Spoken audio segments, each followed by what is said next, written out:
Assalamualaikum warahmatullahi wabarakatuh. Baik teman-teman PPG sekalian, sekarang kita akan melanjutkan pembahasan tentang rencana pelaksanaan pembelajaran di mana ini merupakan tugas yang keenam. Sering kita sebut dengan RPP. Nah, nama madrasah di sini ada MTS Nurul Jihad. Kemudian mata pelajarannya tentunya sejarah kebudayaan Islam. Materi pokoknya itu Nabi Muhammad sebagai rahmat bagi seluruh alam semesta. Di sini kita menggunakan kelas 7 semester ganjil. Nah, waktunya itu ada 2 kali 40 menit atau 2 jam lah ya. Nah, kemudian di sini yang pertama kita susun adalah tujuan pembelajaran. Di sini kita menggunakan ada 5 tujuan pembelajaran.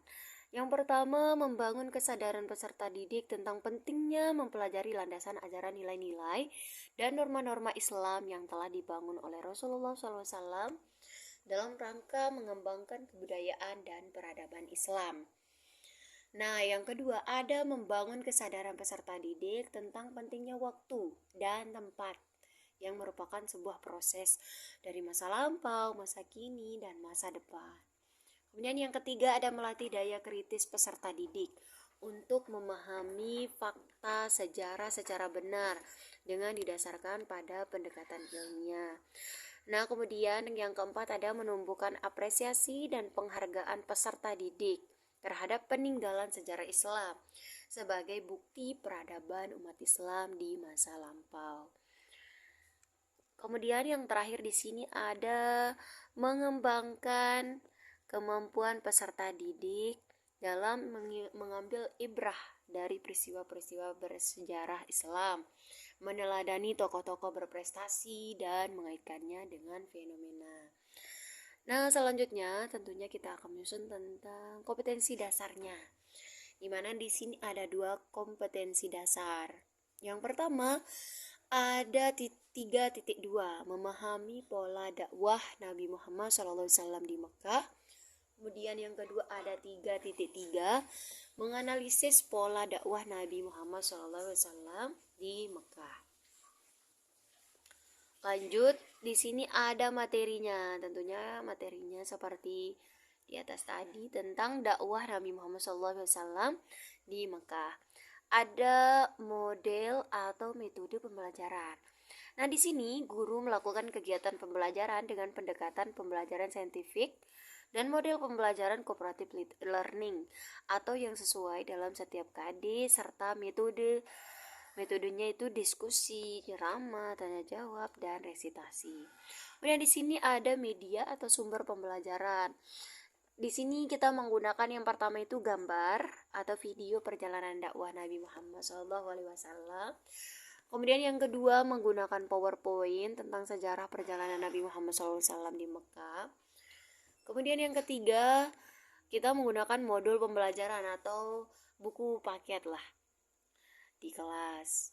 Nah, di sini modul pembelajarannya oleh Kementerian Agama Republik Indonesia, Direktorat Jenderal Pendidikan Islam. Selanjutnya teman-teman kita berlanjut ke kegiatan pembelajaran. Nah, di sini ada pertemuan pertamanya itu pas kita masuk di kelas ada pendahuluan. Kita 10 menit. Ada PPK, apresiasi, motivasi dan menyampaikan tujuan pembelajaran. Nah, kemudian pada pembelajaran intinya kita menggunakan waktu 60 menit. Sini ada literasinya, mengamati PowerPoint dan gambar tentang pengertian dakwah Nabi Muhammad SAW di Mekah. Kemudian ada critical thinking. Itu guru memberikan kesempatan kepada peserta didik untuk bertanya terkait pemahamannya. Nah, kemudian ada collaboration, yaitu peserta didik dibentuk dalam beberapa kelompok untuk mendiskusikan informasi, mempresentasikan ulang, kemudian saling bertukar pikiran mengenai dakwah Nabi Muhammad SAW di Mekah. Nah, di sini ada communication, yaitu peserta didik mempresentasikan hasil kerja kelompok atau individu secara klasik di depan kelas. Kemudian mengemukakan pendapat atas presentasi. Nah, yang dilakukan kemudian ditanggapi kembali oleh kelompok atau individu yang mempresentasikan. Terakhir di sini ada creativity, yaitu guru dan peserta didik membuat kesimpulan dan hal-hal yang telah dipelajari terkait menjelaskan isi teks yang didengar yang berkaitan tentunya dengan dakwah Nabi Muhammad SAW di Mekah. Terakhir ada 10 menit terakhir. Di sini kita melaksanakan tanya jawab, menyimpulkan materi pembelajaran, kemudian ada refleksi. Selanjutnya memberikan penguatan materi dan memberikan tugas. Nah, yang terakhir ada doa dan memberi salam. Penilaian. Nah, ini sangat penting ya. Penilaian. Ada 4 penilaian di sini. Ada sikap spiritual yang berbentuk observasi atau pengamatan. Kemudian yang kedua, sikap sosial dengan penilaian diri. Yang ketiga ada pengetahuan, tes tulis soal isi atau HOT. Kemudian ada keterampilan, yaitu penilaian praktik.